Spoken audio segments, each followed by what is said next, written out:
Les appels à la mobilisation semblent enfin se multiplier en faveur des Rwandais réfugiés au Zaïre. Dispositions prises par le gouvernement français, par les Américains et appels lancés par le HCR, le Haut Commissariat de l'ONU pour les réfugiés. Il y a urgence, très grande urgence. Florence Mavic.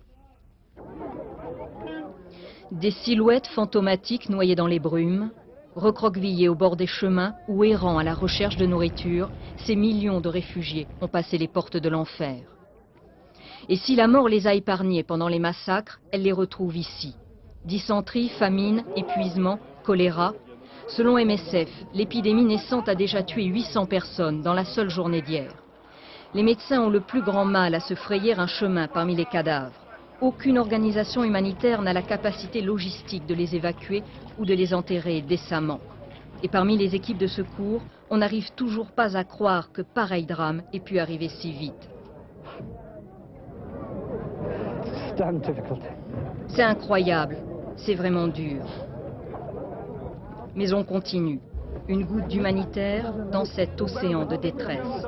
L'aide alimentaire est encore réduite à la portion congrue, faute d'avions et de camions en nombre suffisant. L'aéroport de Goma et les routes sont saturées. Outre la nourriture, c'est désormais l'approvisionnement en eau qui inquiète le plus les équipes de secours. L'eau, source de vie, mais aussi redoutable allié du choléra lorsqu'elle est insalubre. Il faudrait distribuer 5 millions de litres par jour. La ration de survie quotidienne est estimée à 5 litres par personne. À peine 180 000 litres sont répartis au milieu de cette immense foule.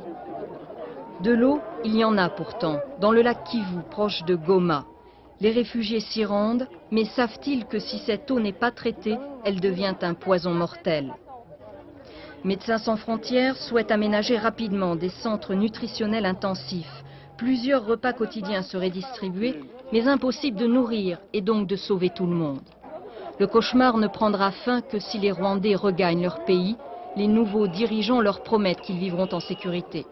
Il semblerait que des groupes aient repassé la frontière, préférant encore un avenir très incertain aux ravages du choléra.